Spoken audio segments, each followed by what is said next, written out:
अस्सलाम वालेकुम। हाँ जी ब्रो, क्या हाल चाल है? ठीक हो?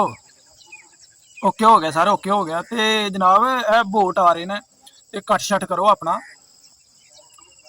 यार बिल्कुल कट शट करो, वोट पाइए यार।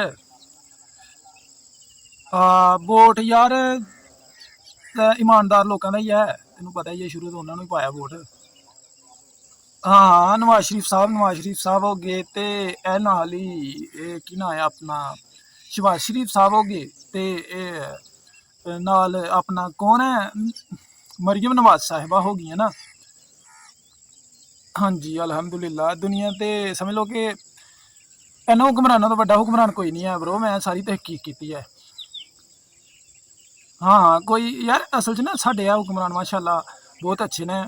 यकीन मन इन्हों की सादगी तो मैं इन्हों की सादगी ते फिदा है यार। बहुत सादा पसंद लोग ने, बहुत ही जरा ना शरीफ आदमी ने, क्योंकि इन्हों के नाँ के नाल शरीफ लगता है, मैं इस वास्ते इन्हों का फैन हाँ। आए हाय।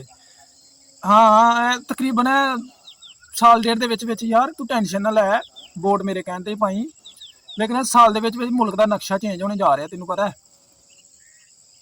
खुरलियां शुरलियां खत्म हो जाएगियां, एन प्रोटोकोल, यानी कि लंदन लंदन की चीज़ है यार। लंदन नालों बड़े बड़े टावर होंगे, मैं कहना अंग्रेज इत्थे आके नौकरियां करनगे, बाहर के लोग, इंडियन लोग, हर तरह की आवाम साढ़े मुल्क जाए करेगी। बस तू चंद के दिन सबर कर यार। वोट नून लीग का वोट नहीं अगे पिछे पा सकता मैं, ठीक है ना। वोट इन्हों ही पाना है, भावें तंग हो के पाया, भावें जिंज भी होया, पाना इन्हों है वोट मैं। नहीं मैं किसी होर नहीं पाना भाई ओए, ना ना। तू दस किन्ने पैसे चाहिए ने, जो चाहिए दस, हुक्म कर, वोट इन्हों पाना ही। मैं अज तक कितने नहीं पाया भरावा, अज तक कितने नहीं पाया, कोई नहीं अच्छा लगा। अच्छा लगता तो कोई पाते ना, अं पाने ही नून लीग नू, नून लीग नू शुरू तो पाया भाई ओए। ये वादा किया ही मैं बचपन च वादा कर लिया कि नून लीग नू पाना है। जिदों दिल किया, जिदों मेरा वोट उदों शनाख्ती कार्ड भी नहीं बने दा, मैं फिर भी वोट पाता रहा, लेकिन वो अगे स्टैंप नहीं लाने देंदे। मैं जिदों मेरा दिल किया मैं नून लीग नू पाया वोट। आए हाय आए हाय, इन्ना जिड्डा हुक्मरान ईमानदार बंदा मैं सारी रिसर्च तो बाद कह रहा, इन्ना नाल दा ईमानदार बंदा नहीं लभ सकता। मैं अपने इलाके के तकरीबन जरा ना 70-80 हज़ार वोट ने, सारे वोट जो ना मैं नून लीग नू, शरीफ पार्टी नू जरा ना मैं रिकमेंड कर रहा।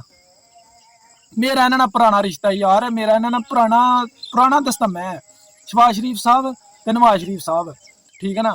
ये नाल उत्थे राय पिंड होंदे रहे ना, ते मैं इधर लारी अड्डे ही, ठीक है ना। मैनू किते रिहायश नहीं मिलती, रिहायशी कमरा नहीं मिलता, तो फिर अचानक मैनू जरा ना शहबाज शरीफ साहब की याद आई, इन्होंने मैनू कमरा, होस्टल, पूरा बंदोबस्त करके दिते थे।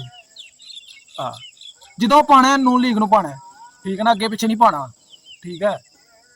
वोट बहुत कीमती शाह है, बंदा क बंदा देख के पाई दा होंदा भाई मेरे, बंदा क बंदा देख के वोट पाओ, इंशाल्लाह पछतावा नहीं होएगा। हाँ अं पक्का नून लीग नू पाना, ठीक है ना।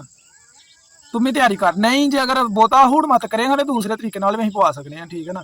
सानू हर तरीका कार आता है, हर नजरिया आता है, बिल्कुल।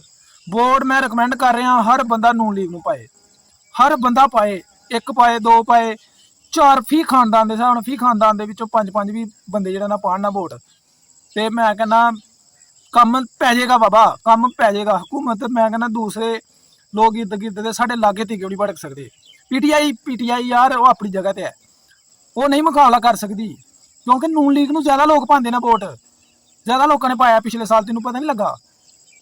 हाय हाय, मैं कहना 2018 के इलैक्शन के नून लीग नू जिन्ना पाया लोगों ने, मैं कहना 30 किसी जरा ना 30 किसी इन्ना वोट नहीं पाया लोगों ने जिन्ना 2018 के पाया। लेकिन बखरी गल है, 2 नंबरी हो गई, साडी पार्टी नाल हमेशा 2 नंबरी होंदी है।